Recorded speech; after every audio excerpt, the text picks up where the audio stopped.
आज म तपाईहरुलाई वेल्डिङ मेसिन बनाउने सिकाउन गइरहेको छु।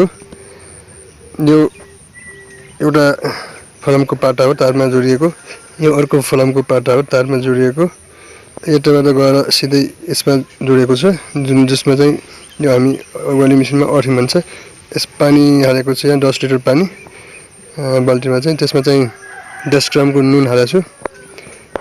त्यसपछि लेयर गरेर यो लेयर गरेर न्युट्रलमा हाल्ने। त्यसपछि अर्को तार छ यो चाहिँ लिड गरेर फेजमा हाल्दिने। यो फेजमा हालेपछि तपाईले देख्न सक्नुहुन्छ यहाँ वेल्डिङ हुन्छ। यहाँ वेल्डिङ हेर्नुस् त यो वेल्डिङ भइरहेछ।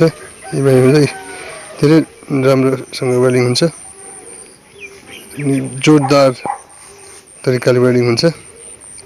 यो चाहिँ इमर्जेन्सीमा मात्रै प्रयोग गर्न सक्नुहुन्छ किन भन्दाखेरि यो हामीले नट बोल्ट टाइट गरिराखेको छ त्यसमा चाहिँ करेन्ट डाइरेक्ट करेन्ट आइरहेको हुन्छ। त्यही भएर यो इमर्जेन्सीमा कुनै मेसिन बिग्रियो अथवा लिन जान सकिएन अनि तारा छ थोरै मात्र काम बाँकी छ भने त्यसमा प्रयोग गर्न सकिन्छ।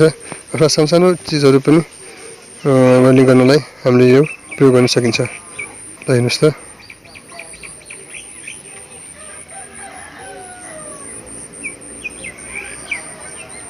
तपाईहरुले गर्दाखेरि अलि ध्यान दिनुपर्छ। जसले चाहिँ यो इलेक्ट्रिक जाने हुनुहुन्छ भने त्यसले प्रयोग नगरे